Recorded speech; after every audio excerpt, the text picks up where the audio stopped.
Assalamualaikum warahmatullahi wabarakatuh. Selamat pagi anak-anakku, peserta didik baru. Hari ini kalian telah mengikuti kegiatan pengenalan lingkungan sekolah hari kedua.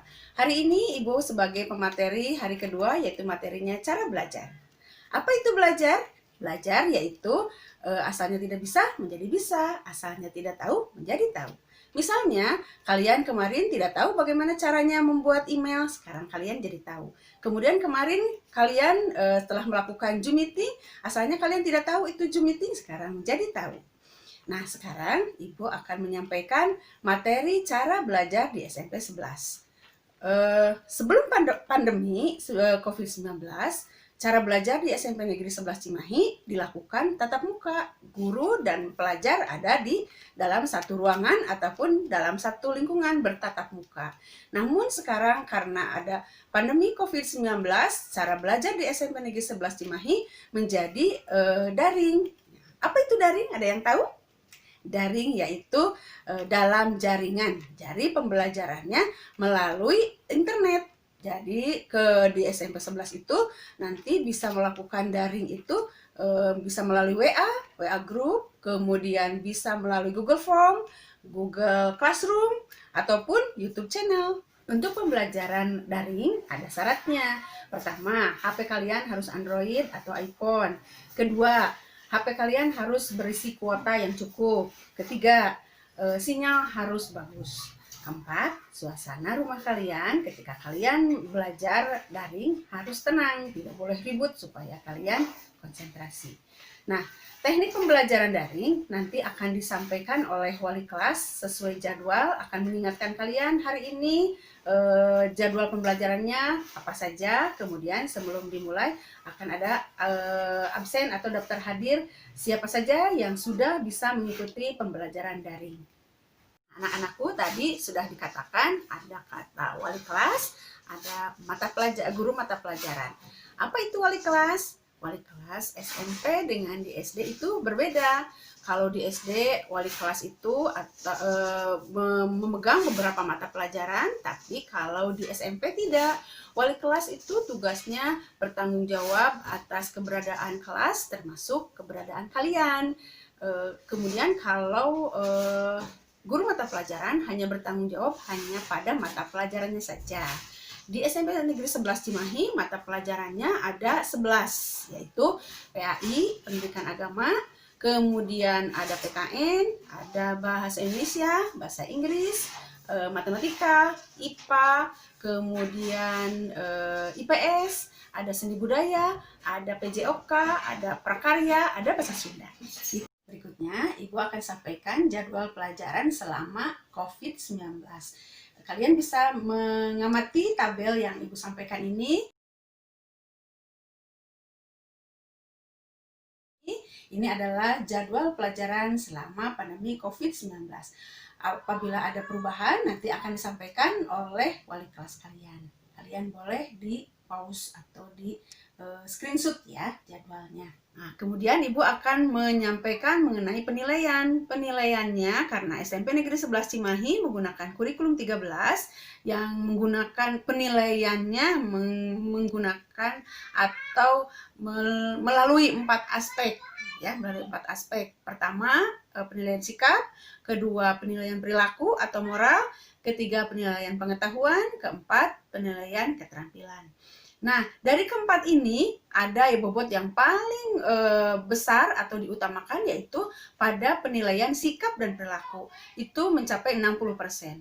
Itu artinya kalian meskipun nilai pengetahuan atau keterampilan kalian lebih dari 90, tapi sikap dan perilaku kalian buruk, kalian suka melanggar tata tertib di sekolah ya, harusnya pakai seragam rapi atau seragamnya harus sesuai dengan kalian menggunakan seragam harus sesuai dengan tata tertib, yaitu seragam apabila pelajarannya olahraga, kalian harus menggunakan seragam olahraga. Kemudian apabila kalian belajarnya bukan pelajaran olahraga, kalian tidak boleh menggunakan seragam olahraga. Dan harus sesuai dengan hari jadwal menggunakan seragam ya. Kemudian kalian itu apabila misalnya ikut geng, nah meskipun nilai pengetahuan kalian bagus, keterampilan bagus, kalian ikut geng, suka bullying pada teman-temannya, kemudian kalian suka berbohong, itu akan memperburuk nilai pengetahuan dan keterampilan kalian. Jadi nilai kalian akan kurang dan tidak akan naik, ya. Karena syarat kenaikan adalah nilai sikap dan perilaku tidak boleh C, harus B minimal. Jadi kalian harus mengikuti itu. Karena sekolah itu tujuannya untuk menambah pengetahuan dan keterampilan, selain memperbaiki sikap dan perilaku kalian untuk menjadi manusia yang berbudi pekerti, perilaku dan sikap dan perilaku kalian supaya menjadi manusia yang berbudi pekerti.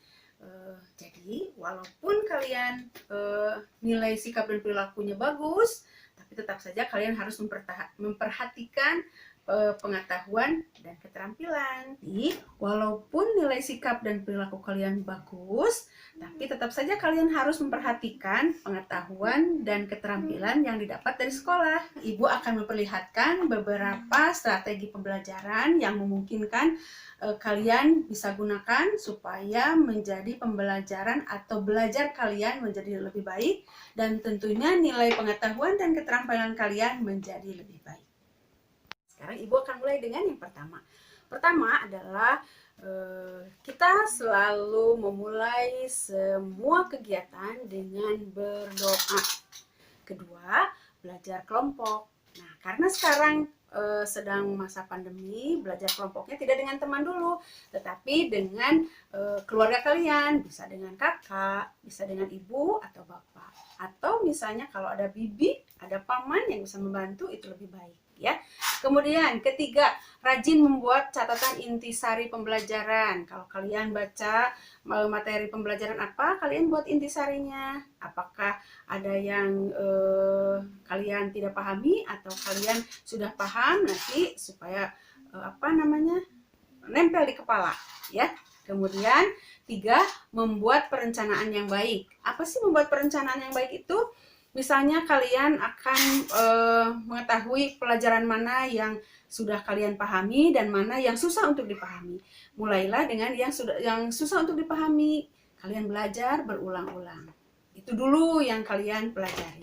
Kemudian yang kelima adalah disiplin dalam belajar. Disiplin itu artinya apabila ada kegiatan-kegiatannya, misalnya kalian ada waktunya bermain, ada waktunya untuk berkumpul dengan keluarga, ada waktunya untuk belajar, ada waktunya untuk makan, mandi, itu ada waktu-waktunya. Kalian membuat jadwal-jadwalnya untuk kalian sendiri. Jadi kalian tidak sampai dalam satu hari itu mainnya banyak, belajarnya sedikit, atau belajarnya banyak, mainnya sedikit.